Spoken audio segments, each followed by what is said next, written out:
I'm happiest in the saddle. A fellow sportsman. I am an FBI agent! Great Scott! What do you say we cut the chit-chat? A-hole! Dogs and cats living together, mass hysteria! Come with me if you want to live. Hello, and welcome to Retro Ramble. I'm Charlie McGee. I'm George McGee.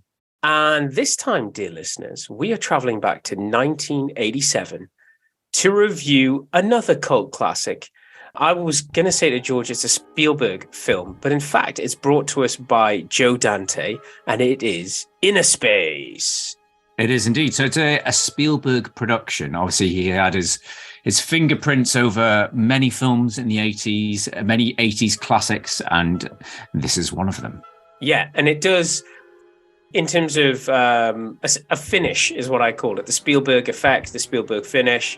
And also, I think you'll have to remind me, where does this sit, like, in terms of timing with Honey, I Shrunk the Kids? When was that later?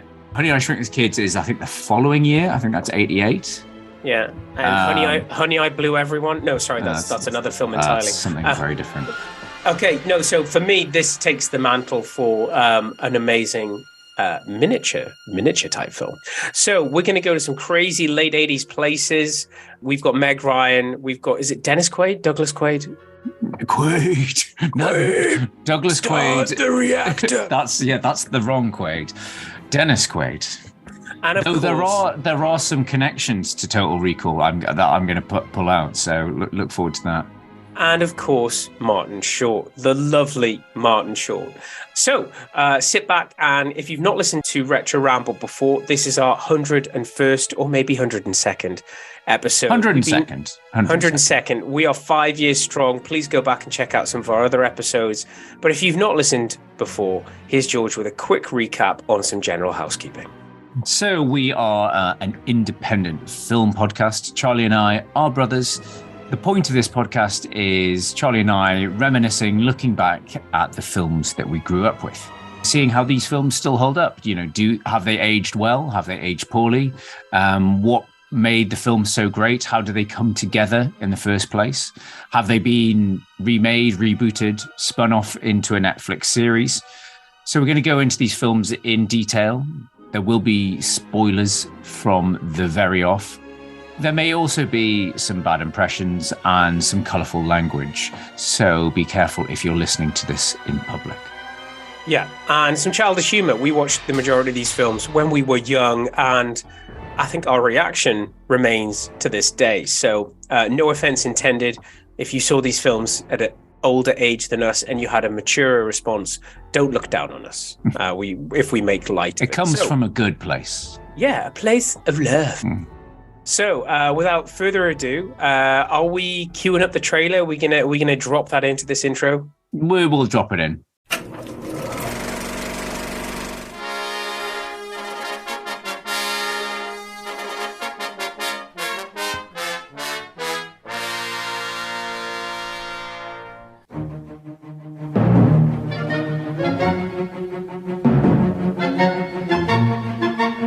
Test pilot Tuck Pendleton wants to make history. Supermarket clerk Jack Putter needs a vacation. Jack, you're late. That's not good. You know it's coupon day. Lieutenant Pendleton is about to be miniaturized, placed into this needle, and then injected into this rabbit.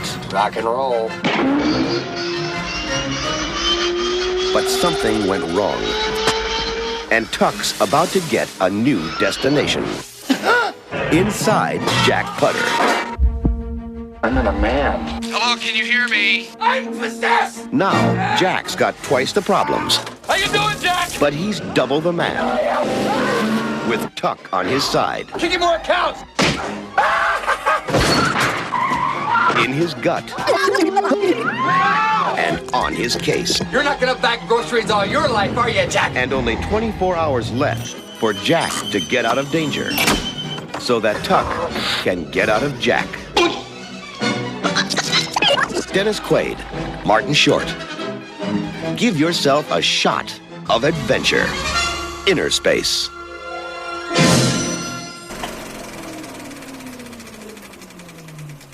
So, George, 1987, Joe Dante. I know that name. He's been on this podcast before. Well, not literally, but his films have. Where do we know him from? Well, I was going to say Joe Dante has his own podcast. But no, Joe Dante is probably most famous for one of our a film from one of our earliest episodes for Gremlins and Gremlins 2.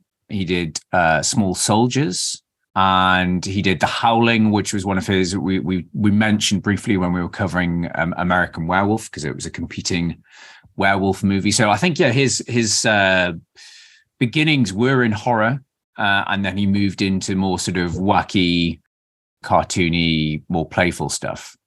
Animatronics.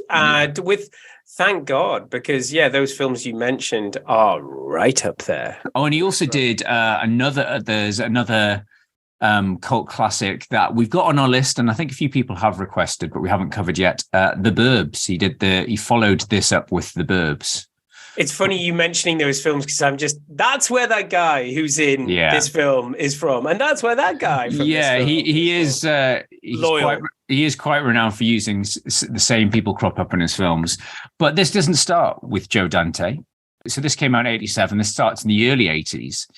And the original draft was written by a guy called Chip Proser. What a nice name.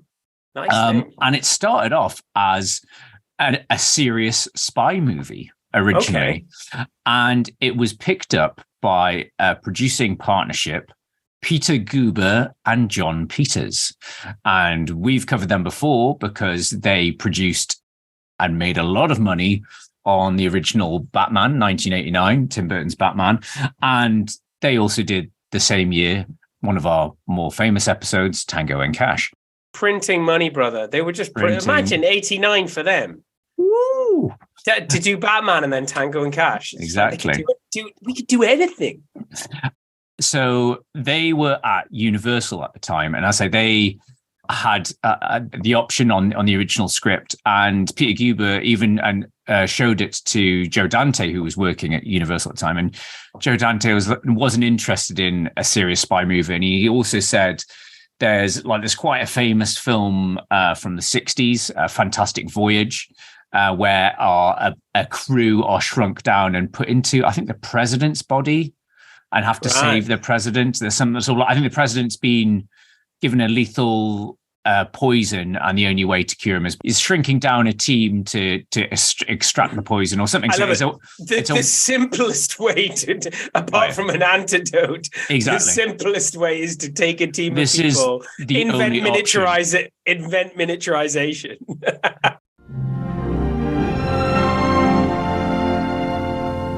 Editor's note, Fantastic Voyage is actually about a submarine crew who are shrunk to microscopic size and venture into the body of an injured scientist to repair damage to his brain after a failed assassination attempt. Not the president. However, George may be getting confused with the many attempts to remake Fantastic Voyage by directors including James Cameron, Guillermo del Toro, Paul Greengrass, and Roland Emmerich. Apologies for the confusion. Thank you. So I haven't seen Fantastic Voyage. I'm assuming you haven't, but it's like quite a colourful, wacky 60s film. And I think that has been like a long mooted on the remake thing, but they've never got round to it. But he was like, it's kind of been done. I'm not interested.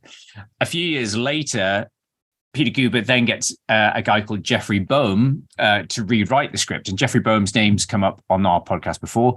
He is quite a skilled rewriter. So he did a lot of rewrites on the Lethal Weapon series. So he took out the darker elements of Shane Black's original Lethal Weapon scripts. He also did a lot of writing on Indiana Jones and the Last Crusade. So he took this series script and he turned it into a comedy. And as he pitched it, imagine Dean Martin being shrunk and put into Jerry Lewis. So that was enough to get Joe Dante interested, because Joe Dante is a big fan of sort of 50s and 60s movies. His movies have referenced that. And the Jerry Lewis and Dean Martin double act, they did a bunch of movies, and it was always like, yeah, straight man, wacky man sort of type thing. But according to Jeffrey Boehm, it wasn't just Joe Dante that was interested. There was a lot of other big directors that were interested in making it. So Richard Donner, John Carpenter, and Steven Spielberg were all interested in doing it. And so much so, Spielberg's production company, Amblin, picked up the rights to produce it in partnership with Peters and Goober. And originally Spielberg wanted Robert Zemeckis, he of Back to the Future, to make it, but Robert Zemeckis wasn't interested.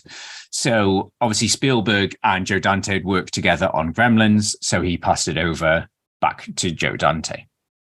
That's amazing. And just to think of what was going on at the time, this caliber of directors and production. And if I was wearing a hat, sorry, I don't have one nearby, it's hats off to Spielberg. I was running through his filmography.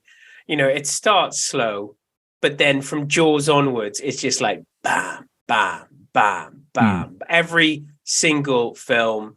I haven't seen West Side Story that came out in 2021. Because my question would be, what have you done for us lately, Stephen? Where have you gone? But, you know, I guess maybe he's taking a bit more of a back seat, more of a production. I don't know. Do you know what he's been? Well, yeah, he's still fairly prolific. I mean, I think he passed up the reins on Indiana Jones 5 or the Zimmer Frame of Destiny because he's too busy. I think he's... Oh, right. So there's stuff coming. Maybe he took a break during COVID. Maybe that's it. Yeah, I think he's still churning out stuff. Now, I haven't seen... I'm trying to think of the last Spielberg film I saw. I think it was The Post, the one about... Is it the paper that breaks the Watergate scandal or whatever? But it was brilliant. It was one of those very engrossing things about a very dry subject. Yeah, that's not the one. It's Meryl Streep. No. We started watching the other paper expose about the priests. Which one's that? Spotlight, which I haven't seen because it looks an amazing cast. It's supposed to be an amazing film, but I'm just like, oh, it just sounds so. No, we didn't get through it. We got about like 75% through. Is like, do you want to keep watching? No, it's late. Let's watch this some other time. No, but I mean, the reason I say like, what's he done for us lately is when I mean, Steven Spielberg. We've talked about this before on the podcast. The only link I'd like to make to our last episode when I was saying, thank God we have, Christopher Nolan, we've got Denis Villeneuve, we've got James Cameron. Who else have we got, George? Come on, who are the other big names? The guys who are keeping cinema going. And Christopher McQuarrie, you mentioned. Yeah. I mean, I just think that Spielberg has been for so long, it's that magic, it's that sparkle. It's all over this film for me. Yeah, I mean, Spielberg's just got an Oscar contender out at the moment, which is supposed to be sort of semi-autobiographical. Meet the Fabelmans, or it's just called The Fabelmans, I think. Mr. Futterman. No, not the Futtermans. that's We'll get different. to him. We'll get to him. No, are you trying to tell me it's Oscar season? I had no idea. There's all these highbrow films around in the cinema. Is it Oscar season?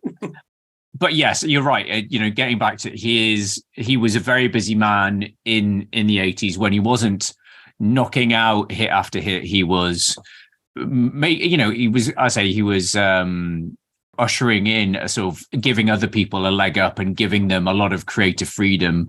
I think that's one thing Joe Dante talks about in terms of there was very little studio interference. I think he was like Spielberg was a good sort of protector of just letting people get on with it and saying, have you got everything you need? Right, go, and giving his suggestions. He was very collaborative, but not, I've got some notes from the studio sort of type thing.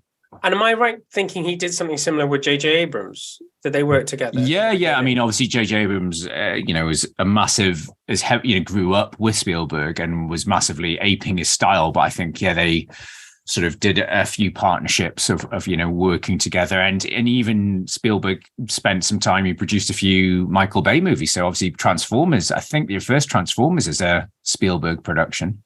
The first Transformers film for me is a great film. And I'll testify to that for a long time. The rest, still making them. We're not done yet. Anyway, okay, so where are we now? We're still on Production Chat Island. Well, we haven't even started talking about the effects, brother. Well, we haven't, and let's talk casting first. So, the Dreamboats. Where do we start? So, originally, the character played by Dennis Quaid, Tuck Pendleton, was originally supposed to be an older, sort of washed up pilot in his mid to late 40s. But it was actually Spielberg who suggested Dennis Quaid and said he had a world-weary quality despite being in his early 30s, which I think works well with Dennis Quaid. Martin Short, he had done Three Amigos the previous year, but this was his first lead role. Obviously, he had been doing Saturday Night Live and other sort of comedy TV, but this was his biggest film role to date. And Dante says the chemistry between Short and Quaid was key to, the selling of the film. And there was actually, despite it being rewritten into a comedy script, there was a lot of improv between the two of them. And I got that later in the film. There's clearly bits where just go with it. Yeah, but because it was actually quite a technically challenging film, if you think about, Paul Dennis Quaid is basically in the pod the whole film. They have very little like face-to-face time. So to actually get around that and capture that improv, Martin Short actually wore a hidden earpiece and Dennis Quaid would be hidden off set, like communicating with him. And Brilliant. So they could react in real time. And when it came around to Dennis Quaid filming all his stuff in the pod, again, they had Martin Short talking to him through his headphones to keep it like, rather than just playing recorded dialogue and reacting to it. And I think that really does come through. You do kind of forget about how well it works, that jumping between him inside the body and Martin Short outside the body effectively. Yeah, it's crazy because I think one thing that struck me seeing Dennis Quaid is just like so young, looks like a Top Gun. Like, is he like rehearsing for Top Gun? Like the hair and he's just as hunky and hairy and sweaty as any of the Top Gun actors of the same sort of time, because Top Gun was he's 86. very dashing. You're right. He's very charming, and considering he's playing something that wouldn't fly in today's films, he's a lovable alcoholic. I was going to say he's a drunk. In basically essentially an abusive relationship with Meg Ryan, but it's played for laughs. The 80s were a simpler time. A much, much simpler time. Yeah, it's like, and well, let's just say Meg Ryan. Oh my God, lovely Meg Ryan. So this was her first big role off the back of Top Gun. So obviously Top Gun was a huge film, but she's a very small part of that film. Yeah. But a lot of people saw her in that film, so they're like, okay, let's put her in something bigger. Yeah. But apparently they tested loads of actresses before they got to. She was cast quite late in the day. And there was a very long list of who's who of all the people that tested for the role and didn't get it. But is that going to come up later in a feature dedicated to such topics? Actually, I didn't, because I just read that list and I was like, that it's basically every main female, Sylvester Stallone in a wig in the 80s. So I haven't included that one for coulda, woulda, shoulda, but yeah, apparently it saw a lot of people. And finally, last part of casting, our good friend Vernon Wells. I don't need the gun, John. Yes, Mr. Bennett, and also the dude from Mad Max. So yeah, Vernon Wells. He was a replacement, so they'd cast another actor, and apologies, I read the name and didn't recognize it, but they cast this other guy as Mr. Igo, and the producers, I think it was one of the interventions the producers had said, they saw the dailies and just said, this guy's not working, he's not threatening enough, because apparently he was a similar height to Martin Short, and they were like, no, we need a big assassin. And I think it was Spielberg that pushed for Vernon Wells, because I think it's in Timon Singh's book, Born to Be Bad, he talks about it, Vernon Wells, and he said, Stephen, he was like a bit sick of being pigeonholed by his role in Mad Max 2, that he was this crazy punk with wild eyes and wild voice. And Spielberg's like, I want to use you as a villain, but I'm going to hide your... Say a thing. You're not going to say a thing, and I'm going to hide your zany eyes behind sunglasses. So sort of like... I'm in. Yeah, good for him. Final bit of casting, Joe Dante points out that for the scenes in the lab, a lot of the people in those scenes are real scientists because they were more convincing than extras trying to play scientists. I can believe that. I can believe that, and I'm sure we'll get to before we move on to the lesser known actors. Can we just talk about the comedy slapstick gold that is Martin Short?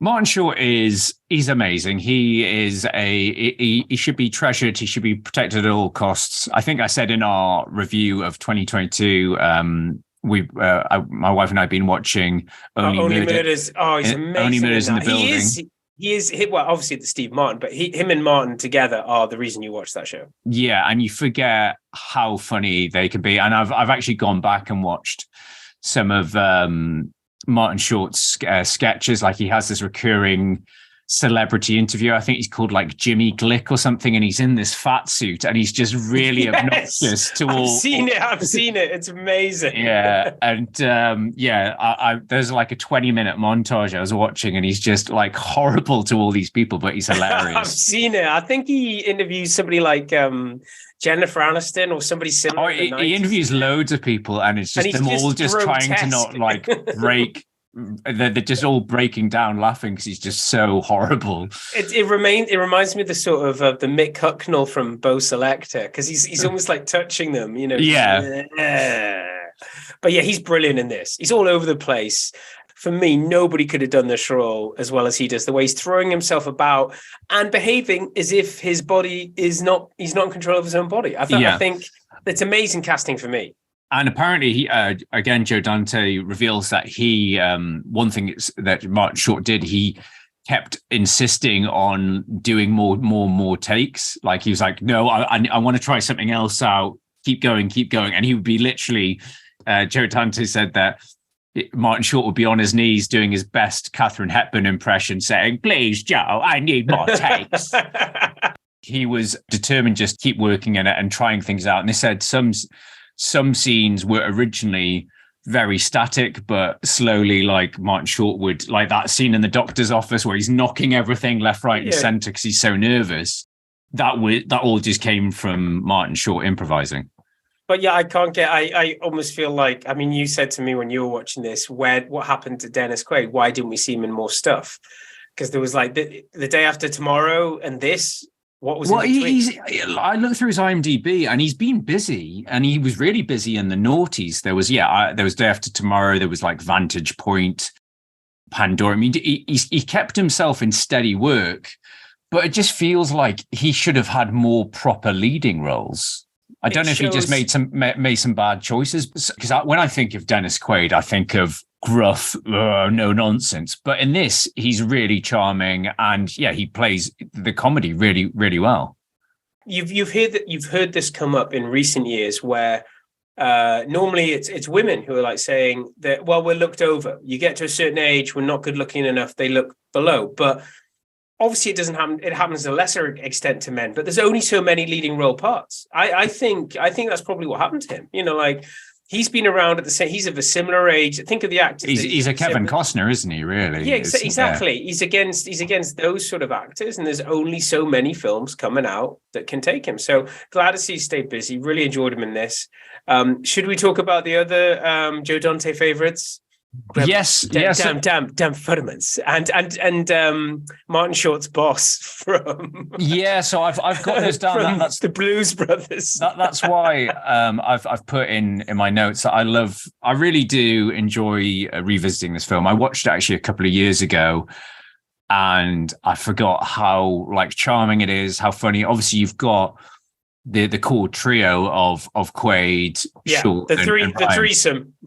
but it is populated by some great characters. Yeah, as you say, you've got he's basically Joe Dante's like lucky calling card. You've got the guy called Dick Miller, the guy that's Mr. Futterman, also the gun shop owner from Terminator. Hey, of course, only what you see, pal. Love him. And you have the supermarket manager, who's a guy called Henry Gibson, who's in the Blues Brothers. The Burbs. We're going to have a bigger role in the Burbs. With I've just written down the line. You have a big future in food retail marketing. Just don't go psycho on me. It's still deadpan delivery. It's amazing. Yeah. Jack, you're a mess. Yeah, he's great. And obviously, yeah, we've talked about the amazing Vernon Wells as basically like a Terminator. And also one of the comedy highlights in this is Mr. Cowboy. What? It's the guy from Star Trek? Yeah, so Robert Picardo is his name. Yeah, I mean, he's brought in, and it's like a weird tangent. Like, who is he? Is he a hitman? Is he a dealer? He's a Libyan tech dealer that's obsessed with being a cowboy, obviously, Charlie.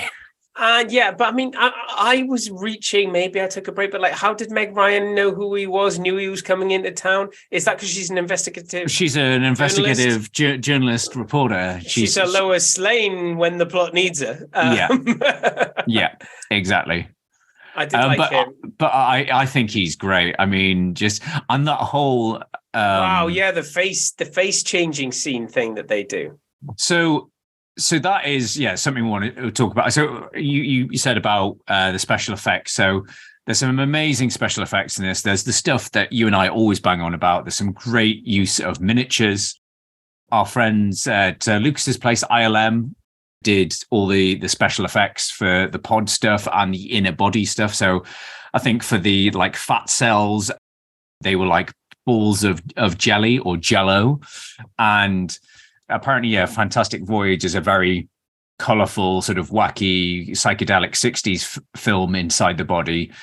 Dennis Muir, one of the lead guys at ILM, wanted to go for like really, really realistic. So that's why it's really hazy. There's particles in the water or in the bloodstream. And so much so, I think Roger Ebert was convinced. He was like, oh yeah, it's great how they're into cutting real footage of the bloodstream with film footage. And they're like, no, that's all VFX. That's all ILM. Wow. So they did all the pod stuff, but when it gets to the face changing stuff, and when he's like, I mean, obviously there's them just doing a bit of wacky faces with an air gun, or Hoover, an air gun or a Hoover, yeah. But the bit where he's like going nuts and his head Total Recall, and it's the same guy. That's Rob Bottin, who did all the eyes popping out for Total Recall. 2 weeks. And he also worked with Joe. We talked about Rob Bottin because he did the stuff on The Thing, and he originally worked with Joe Dante on The Howling. So he was poached by Joe Dante when John Landis originally wanted him to do the werewolf effects on American Werewolf. But there's a great, I tried to find the clip of it on YouTube, but the original scene when Jack turns into the cowboy and he walks out of the bathroom and they're overdubbing it with Martin Short's voice, but it's Robert Picardo. If you look at the scene closely, they do a really great bit of practical movie magic. He comes out of shot, they send in put in a double, and he runs around essentially and tears off his clothes to get back in the bath. So when they see him walking in on himself. I was thinking about that. Yeah. It's a really clever, because I was like, wow, they do a split shot? Because I was thinking if they'd done some 1918 stuff, like where they've done a mix. Yeah. But essentially he walks off screen. They send in a double, probably Martin Short, from the back. And he runs around the camera, rips off his clothes. They change wigs all in the space of a few seconds. So wow, yeah. Try and if you've got the film, look out for that scene. It's a brilliant bit of practical movie magic. What you've seen up until that point, you're like, yeah, it's believable. They've changed his hair, but then when they cut back and you see the other one in the bath, you're like with different hair, you're like, okay, something's happened here. That's clever. Yeah. Some brilliant special effects, and again, I don't think the special effects as a whole doesn't detract from the plot, and it hasn't aged too badly. It stands up pretty well in the all, I would say, and even some of the stunt work. There's a bit where Martin Short's hanging off the end of that lorry and one foot on the car, and you can see it's Martin Short. Obviously, there's bits where you can see where it's swinging about and it's clearly a stuntman, but there is a bit where he is spread eagle between a car and a truck, and it's really well done. He's definitely got some Jackie Chan in him, hasn't he? He's just absolutely. I will do it. I will do it for the sake of the because that's the thesp in him. And I think, we talked about it before, but you really see it in Murders in the Building. It's like just more Martin Short, because he loves it. He loves the role. So yeah, and I think we talked about it briefly, but that it is this sort of threesome. It is this weird. You couldn't get away with it. Well, maybe you do it differently, but this weird threesome effect. Like he's really into Dennis Quaid's Tuck's girlfriend. Tuck's really inside of him. And there's a baby, and there's a kiss, and he gets transferred. There's a lot of stuff. There's a lot of fluid exchange going on, which I think might be a metaphor for something. But I haven't. When I work it out, I'll tell you what it is. There's a man inside you. The man inside me. The man inside me wants to kiss you. When he kisses you, I'm inside you now. Okay. Hats off to Dennis Quaid, who has to do a lot of heavy lifting, a lot of plot exposition, all from being the man in the chair. Yeah. The guy in the chair. And his main, his character defect is he's a drunk, a lovable rogue of a drunk. Yeah, but it's a great, in terms of all the things in the mix in there, in terms of it's a great race against time concept. Yeah. It's a body swap comedy, because essentially fish out of water. Fish out of water. And there's a lot going on. And you do have the spy elements. We haven't even talked about the main villains, what's I can't remember but they're a great double act, those two. And especially when they get micro-sized. And they've got the little voices. They got little voices like that. I love it. And again, all that forced perspective where they're like clearly in the back of a massive car or something. It's genius. No, I think it's superimposed. Did you get the scene between her and Mr. Igo that we probably missed when we were younger with the finger attachment? Yes, or I don't know if it was cut. That's what I was asking myself. I was like, it's definitely a vibrator. Mr. Igo has a vibrator dildo action. I don't know if that came with the action figure. Mummy, where's the vibe? No, Mummy, where's the vibrator attachment? I'm not sure what else. Let me just see. Great car chase. I mean, we talked about his acting, but it is a great car chase. And when we were this age, George, we would rate a film on whether or not it had a car chase. Oh, yeah, or explosions. Yeah. No, there is some really good action in this. There's some great, I think, there's some great comedy. I mean, there's a lot of obligatories 80s stuff. You've got a mandatory club scene. You've got shoulder pads. Kenny G. So, there's lots of stuff in the mix, but I don't think it feels, I was struggling thinking about I'm struggling to think of anything I have an issue with. I mean, as you say, there are some questionable bits. It couldn't be made as exactly as it is today, I say, in terms of him being an alcoholic and in an abusive relationship, and some of the, it is a little bit maybe they would, they just handle it differently. They'd shoot it differently, they'd position it differently. But I was thinking the same as you. I'd struggle to find anything wrong with it. If anything, one of the objectives we have here on Retro Ramble is like, what does it look like going back to it today? And I felt more of it worked. Like the whole bit, we're talking about with his doctor, where he's like possessed. That appealed to me on a scale that obviously didn't when I was younger. Do you know what I mean? Yeah. Like, I think he's going psycho. I think because when we were younger, it was just like, oh yeah, he's crazy. He thinks he's got something. Whereas now it was like, there's another level to it. It's like, well, that's it. It's like, it's the hypochondriac. And you get all this. There's different. I mean, I always remember that great joke where he's chatting to him when he's in the toilets and the guy's like, don't talk to it, pal. Play with it. Yeah, play with it, but don't talk to it, pal. I wrote down, because I just thought it was a brilliant quote. There's two. The other thing I want to say is let's smoke inside, because we can. Yeah, sorry, I've got a lot of smoking and a lot of smoking. One of my favorite quotes is, let's drink to the man who tried to save my ass by injecting me into yours. Love it. I love it. It's just a brilliant quote.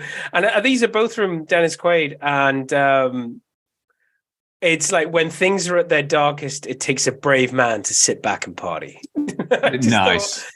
Just some, and I'm like, is that ad-libbed? Is that script? But I did like the one about saved my ass by injecting me into yours. I thought brilliant. Yeah. So I don't have I don't have any negative things to say. I think what I would like to talk about, because we haven't really covered, is this was a big film for us growing up, wasn't it? It was like just to make my point here, we saw the trailer for this on other videos we were watching at the time, didn't we? I can remember seeing trailers for this on VHS.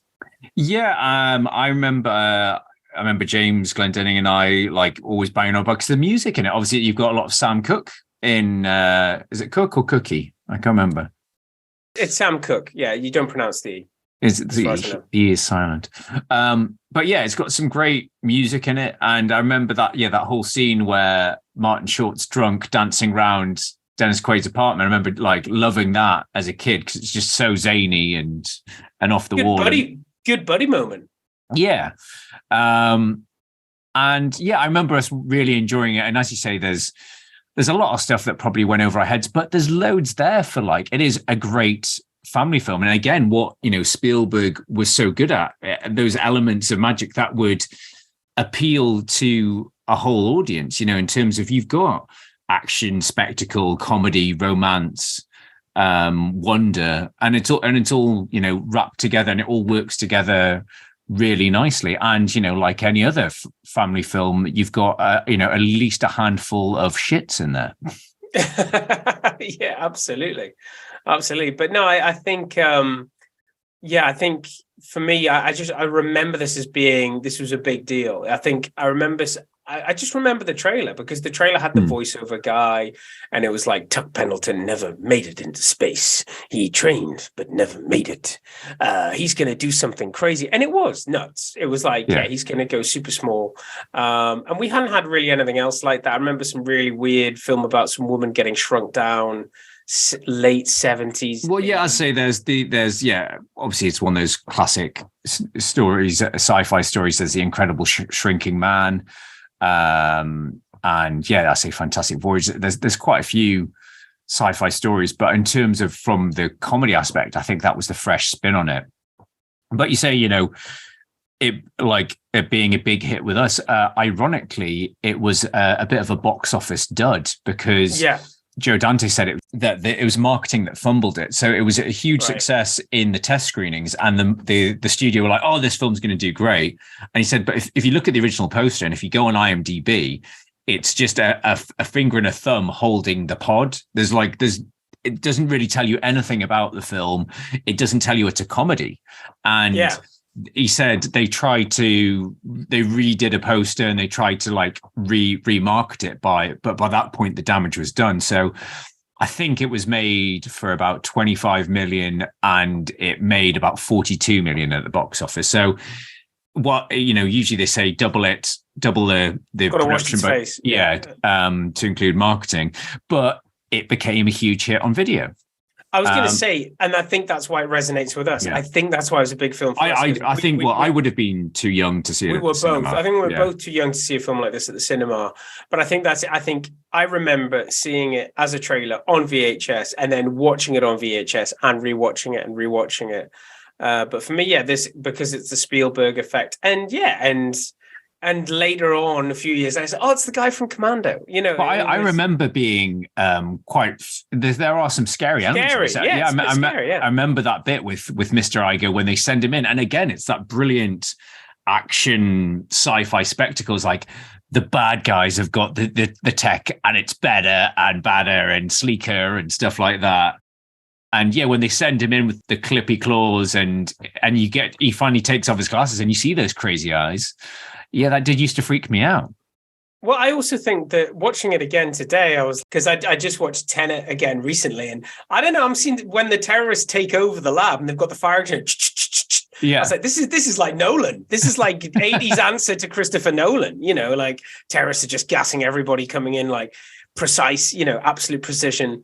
I thought that was a really strong opening. So yeah, I mean, for me, I can't think of anything negative. Oh, we haven't talked about the cliffhanger. This film ends on a cliffhanger. It does. Where's the sequel? Don't tell me this one. Please don't tell me this one.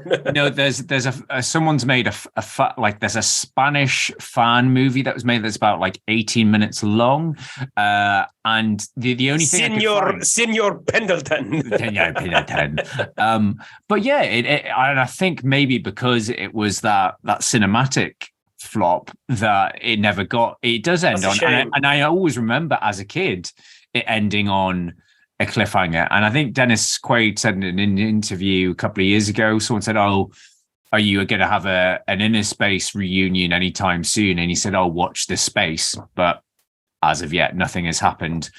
I mean, I've been talking to Stallone. We're going to make it. It's on the list of Stallone projects to come. Yeah, Tango and Cash, Innerspace. Save money. They're going to do a canon. They're just going to reuse the same sets. But the one question I have about the finale, Charlie, what is Jack's doctor doing at their wedding? Seems it's sort of like, let's bring everyone back.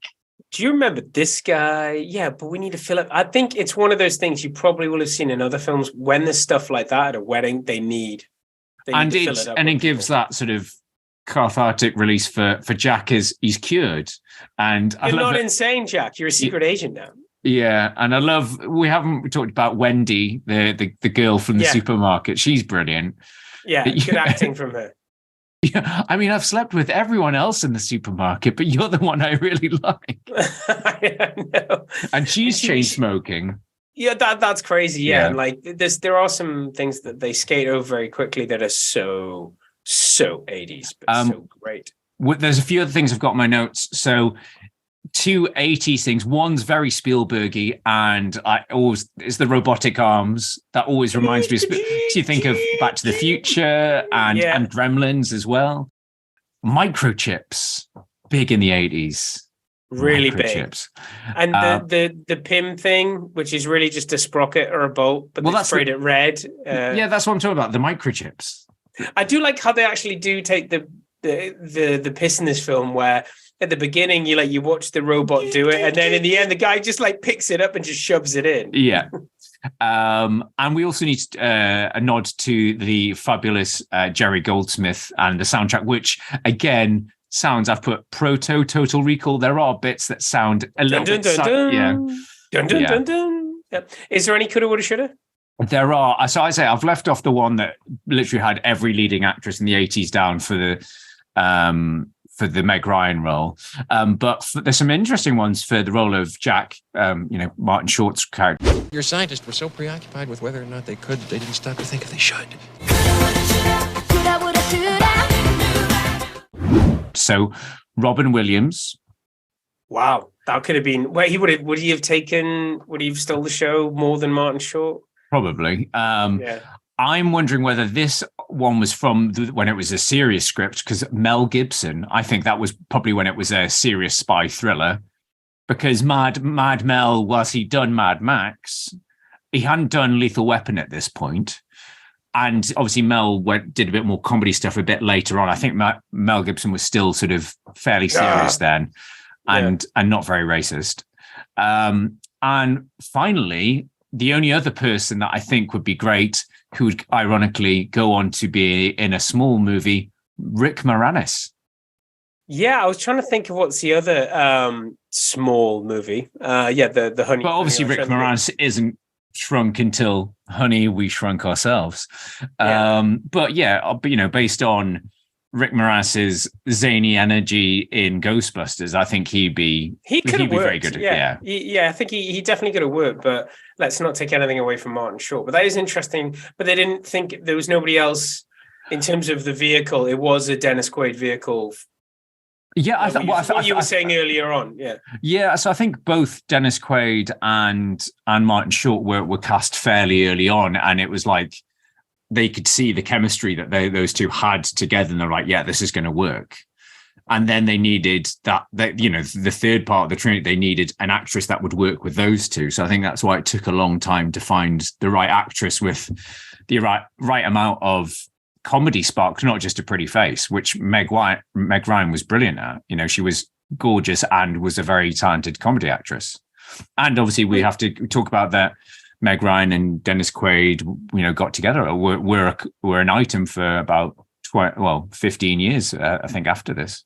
Some serious chemistry. But yeah, and as for her, I'm sure she's happy with the money she's made. It's just a shame that she did unfortunately get typecast into a lot of romantic type roles. But now their son's doing very well. So he's is it Jack Quaid is the geeky guy in The Boys.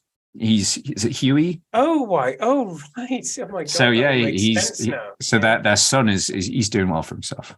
Yeah, no, he's very good, and obviously, The Boys is brilliant for all its own reasons. Okay, anything else you want to add about Innerspace while we're on it? It was great to go back. Nothing to complain about. This for me, this is what this podcast is about. It is going back to films that have this sort of resonance with me. Yeah, no, absolutely. I mean, I think this is a perfect example of 80s magic. They don't make them like they used to. I think it holds it really well. It's a great family film. It's a great sort of knockabout, high concept comedy that I really enjoy revisiting. So yeah, it's been a joy to go back. It's been a joy to talk about it. So yeah, a lot of fun. And I just encourage our listeners to go back and check it out if they haven't watched it in a while. Absolutely, yeah. Because you said you watched this a few years ago. Yeah, I have not watched this for a long time, but it's one of those films we watched it so much that there weren't too many surprises, but the surprises that came were very welcome. Okay, great. Well, that was Innerspace 1987, as George and I recommend. If you've not seen it for a while, go back and check it out. Recent rambles are on the way. If you haven't already, be sure to get those extra episodes. We're on Patreon channel. Yeah, on our Patreon channel. Subscriptions are available for a very reasonable price, and you're getting double the amount of content. We cover the recent films, what's out at the cinema now, and some other crazy stuff, revelations, stuff that missed us somehow because there's only so many films that the Glendinings allowed us to watch. No, they only had so many videos in that giant cupboard.